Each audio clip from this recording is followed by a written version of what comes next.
एक बहुत ही दुखद कहानी है, एक ऐसे आदमी की जो अपने जीवन में सदैव हार मानता रहता था। उसका नाम विनोद था और वह अपने दुखी और अवसादी अंदाज में जीने के लिए जाना जाता था। उसका जीवन सदैव उदासी, निराशा और निराशाजनक घटनाओं से भरा हुआ था। विनोद की बातचीत में शामिल होना या उसके साथ समय बिताना किसी के लिए बहुत मुश्किल था, क्योंकि वह हमेशा रोने और शिकायत करने के बारे में ही सोचता रहता था। उसके पास कोई दोस्त नहीं थे और कोई भी पारिवारिक संबंध भी नहीं था। वह अकेला रहता था और उसकी आवाज बस खाली दीवारों से ही टकराती थी। विनोद का दिन प्रारंभ होता था रोने से और रात भी रोते हुए बिताता था।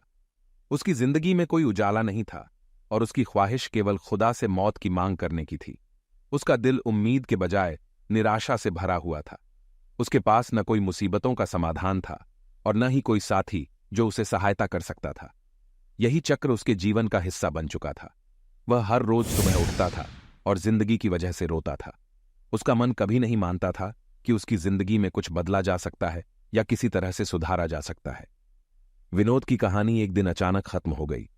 उसका दिल तकलीफ से भरा हुआ था और उसने अंतिम सांस लेते हुए भी रोते हुए कहा, मेरी जिंदगी का कोई मतलब नहीं था और अब भी नहीं है। विनोद की मौत के बाद उसकी कोई यादगारी नहीं रह गई और उसकी कहानी अपनी पति रचनाकारी के साथ एक अध्याय के रूप में अंत तक पहुंच गई।